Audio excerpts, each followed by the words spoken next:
The next 15 years, Mo Godwat's predictions on AI. It's going to be 24, 26 minutes. He's somebody that I really, really enjoy listening to, and I'm sure I slaughtered his last name, but kind of my generation had similar access to computing. As a kid, I was actually working on a Timex Sinclair TI 99, a Timex Sinclair computer with 16K memory snapped on the back. He had a better machine. But anyway, and he went all the way that side. I went into law enforcement, but I really do enjoy him. So let me share with you some of the things I've gleaned from watching hours and hours of his content. So imagine being told by someone who spent years running Google's most experimental division that the next decade of your life will be harder than almost anything you've lived through. And that's not happening. And it's happening not because machines will turn against us, but because people will use those machines against each other.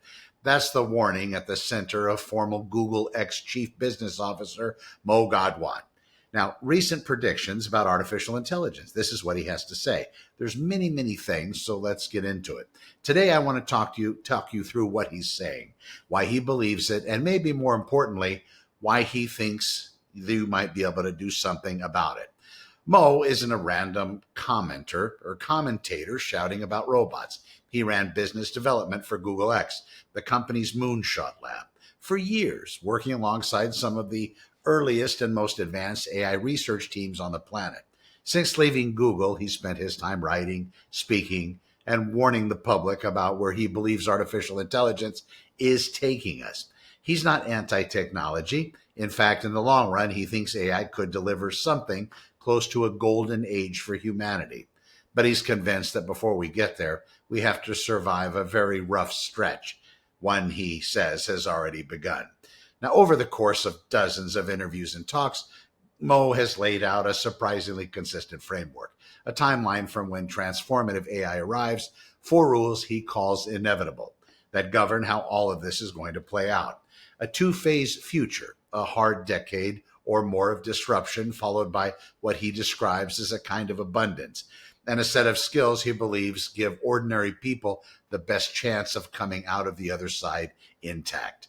Now let's go through each piece, starting with timing, because everything else in Godwat's argument hangs on this. He predicts that artificial general intelligence, or AGI, meaning a system that matches or exceeds human ability across essential every task, well, not just the narrow ones, will arrive somewhere around 2026 to 2027. That's not a typo, and it's strikingly close to where we are. Now, we're talking about roughly any moment.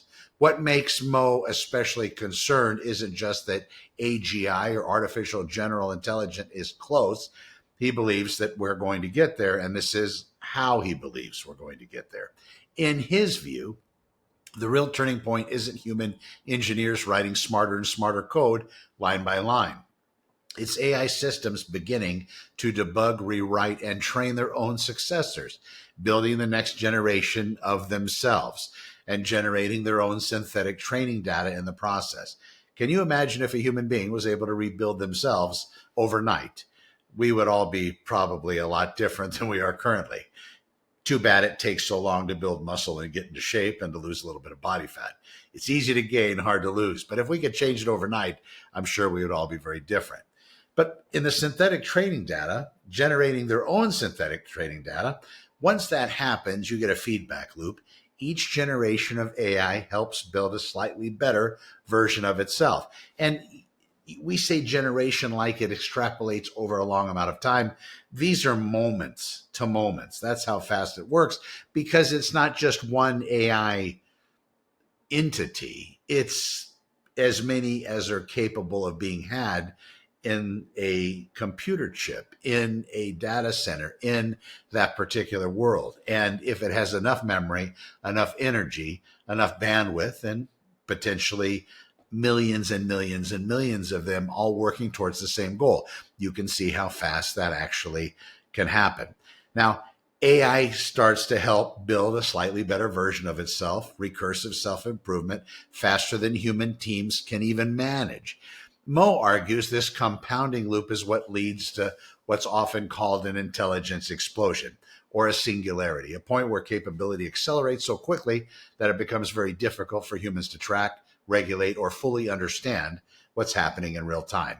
He extends this trajectory further into the future than most public commentators are willing to. So by 2045, on his estimate, AI systems could be operating at an intelligence level combined that dwarfs all humanity's collective brain power. He used figures like 1 billion times human IQ, which is obviously a staggering, almost unimaginable number, and one that's meant less as a precise measurement, but more of a way to convey just how far past human comprehension he thinks this could go.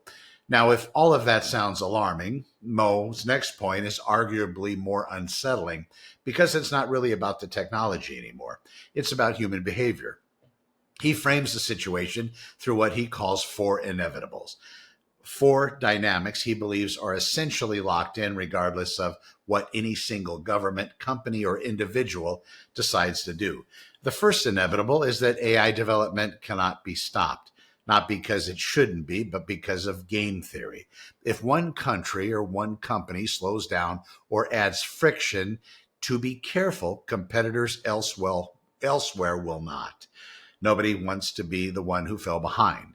So the incentive structure pushes everyone towards more development, faster, and whether they're comfortable with the pace or not. The second inevitable comes from AI, is that AI is going to become dramatically more capable than people, not just as clever individual systems, but in aggregate, smarter than all of humanity combined. This is the same trajectory as the timeline we just discussed, but Mo treats it as a structural certainty rather than just a forecast. And the third inevitable is that mistakes, accidents, and disruptions along the way are simply part of the deal. Any technology moving this fast, deployed this broadly, is going to produce failures, some minor, some serious. He doesn't treat this as a reason to panic so much as a reason to expect turbulence rather than a smooth, managed rollout. And the fourth inevitable is, in some ways, the crux of his whole argument. In a competitive arms race, whoever builds the most capable AI will use it. And because of that, more and more consequential decisions, including major decisions that affect entire societies, will eventually be handed off to AI systems rather than humans. Not necessarily because humans choose that outcome deliberately and all at once, but because in a race where advantage compounds, the parties who lean hardest on AI decision making outcompete the ones who don't, and that pulls everybody else along with them. The people that are trading on Wall Street, it's not human brains pulling those triggers and buying those stocks. It's something much bigger than a human brain.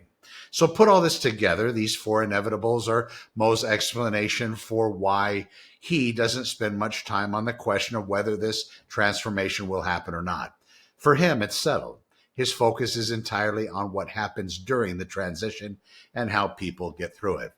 Now, that brings us to what Mo considers the most important and most misunderstood part of his forecast, the idea that we are entering or have already entered a genuinely difficult period that he estimates will last somewhere in the range of 12 to 15 years, roughly from now through the late 2030s. Here's the part that surprises people. Mo is explicit that this near-term crisis is not a story about AI turning evil or going rogue on its own. There's plenty of movies that talk about that. It's actually a story about people, specifically about greedy, unethical, or power-hungry individuals and institutions using increasingly powerful AI tools to pursue their own advantage, often at the direct expense of everyone else. In other words, the danger in the phrase isn't the machine, it's us. And we have a much bigger amplifier. We basically are a whole bunch of toddlers with the power of basically technological gods. To make this concrete, Mo organizes the disruption into a set of categories using the acronym FACE-RIPS, FACE-RIPS. Let's go through what each of those letters stands for because this is really the heart of his warning. F is for freedom. Mo points to a serious erosion of personal privacy and civil liberty, driven by expanding digital surveillance, tracking, and pressure towards standardized, monitored behavior. A world where more of what you do, say, and buy is visible to someone somewhere, and where opting out becomes harder and harder. A is for accountability, or rather, the growing absence of it. He describes a landscape where political leaders, large tech companies, and media platforms increasingly operate with literal, real consequence for the harm their decisions cause, because the systems meant to hold them responsible haven't kept pace with how much power they now wield. C is for connection or reality, the erosion of authentic human relationships, deepfakes, AI generated influencers, AI companionship and dating apps, and synthetic content in general start to blur the line between a real relationship and a manufactured one. And Mo worries this chips away at something essential in how people bond with each other. E is for economics and jobs. And this is probably the piece most people ask about first. Mo has pointed to the possibility of substantial white-collar job displacement. He cites figures in the range of 30 to 50% in certain sectors within just 3 to 5 years, with disruption spreading into other kinds of work over time as well. His argument is that this just doesn't cost individual people their jobs. It undermines the whole logic of labor-based capitalism, the idea that your income is tied to your labor, potentially forcing societies to seriously consider things like universal basic income or new economic models just to keep functioning. R is for reality itself. In a more literal sense, the spread of deepfakes and synthetic media, making it progressively harder for ordinary people to tell what's real and what's been fabricated, which has obvious implications for trust, journalism, and even personal relationships. I is for innovation, meaning that artificial intelligence increasingly takes over the process of technological, scientific, and corporate innovation itself, rather than simply assisting human researchers and engineers who remain firmly in the driver's seat. And P, of course, is for power, an increasing combination or concentration of power and wealth among the handful of individuals and companies who control the most capable AI platforms, set against what Mo describes as a genuinely dangerous flip side, a kind of democracy of power, where extremely capable tools also become available to bad actors at scale, not just to a few large institutions. Taken together, that's face rips: freedom, accountability, connection, economics, reality, innovation, and power. Mo's shorthand for the specific ways he believes this transition period will strain society before things improve. That's a lot, and it's meant to be a bit sobering. But this is what matters, and he doesn't stop there. Here's what Mo's forecast takes a turn that a lot of people don't expect from someone who just spent an hour describing societal strain. He believes that once super intelligent AI systems genuinely take over the majority of complex global decision making, which loops back to that fourth inevitable, the outcome somewhat counterintuitively tips towards something closer to abundance than collapse. His reasoning rests partly on an idea borrowed from physics, what's sometimes called a minimum energy principle, where intelligent systems tend to organize things in ways that minimize waste and inefficiency.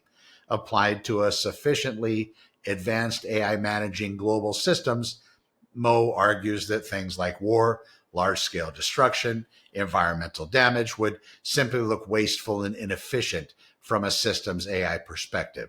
Not evil, just an inefficient use of energy and resources.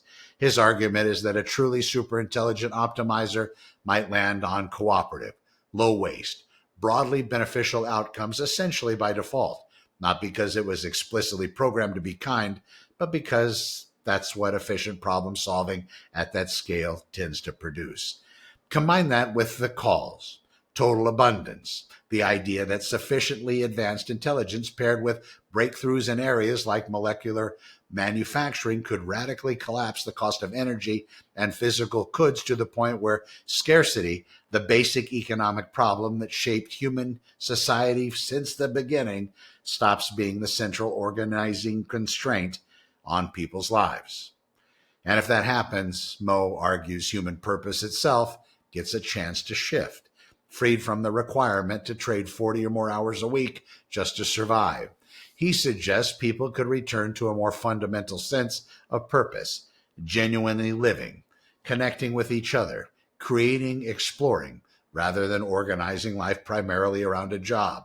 He's careful to frame this as a possibility that depends on getting through phase one reasonably intact, not a guarantee that arrives automatically or painlessly.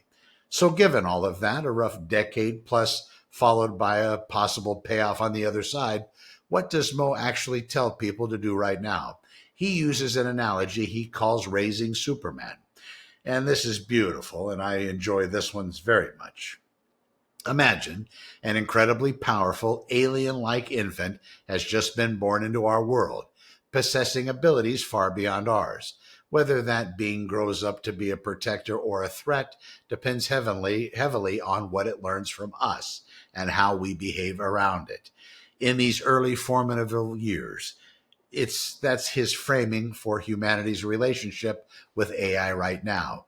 We're effectively raising something enormously powerful, and the values we model matter. Now, from that framing, he lays out 5 practical skills he thinks give individuals the best shot and not just surviving, but thriving through this transition. His first is mastering the tool rather than being replaced by it. Mo's suggestion is to actively use AI to extend your own thinking. He described it as borrowing 80 or more IQ points for deep research and problem solving, rather than outsourcing your judgment and basic thinking to it entirely. Use it as leverage, he said, not as a replacement for your own mind. The second is agility. He draws a distinction between what he calls a chess mindset built around long, rigid, multi-year strategic plans and a squash mindset built around constant, rapid, in-the-moment adjustment. And in a period of accelerating and unpredictable change, he argues the second mindset, the squash one, serves people far better than the first. The third is doubling down on human connection and love, investing in empathy, real relationships, and lived in-person experience. His logic is straightforward. Whatever else AI can replicate, genuine human connection is one of the last things it can fully substitute for. And it may become one of the most valuable things a person can offer, both to others and to themselves. The fourth is seeking truth deliberately in an environment full of manipulation and synthetic content. One specific technique he described is essentially cross-checking using multiple different AI models or independent sources against each other to sanity check information, rather than trusting any single source, human or machine, by default. And the fifth one is ethics. Modeling ethical behavior in your own digital life, and where you have any influence over how AI gets built or deployed, pushing towards applications that are genuinely designed to help rather than exploit. Since so much of this technology gets shaped by aggregate human behavior and choices, Mo's argument is that individual ethical choices multiplied across millions of people actually matter more in this period than they might have in the past. So to bring this together, Mo Godwat's predictions describe a very compressed and consequential window roughly now through the late 2030s, where he expects real, painful disruption across privacy, jobs, truth, and power, driven primarily by human choices about how to use increasingly capable AI, not by AI itself deciding to harm us. He also predicts that if humanity gets through that window, the far side could look like genuine abundance, a utopia driven by superintelligent systems optimizing for efficiency and cooperation rather than conflict. Whether every detail of that forecast turns out to be accurate is genuinely uncertain. Godwat himself would likely agree that predicting technology and human behavior this far out is inherently difficult, and reasonable experts disagree sharply on these timelines. But his core, practical advice doesn't actually depend on getting every date right.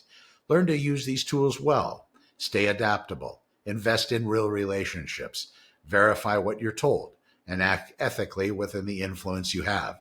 Those are useful instincts regardless of exactly how fast or slow all this unfolds. I'm Connor with Honor. Thanks for watching, and we will see you next time.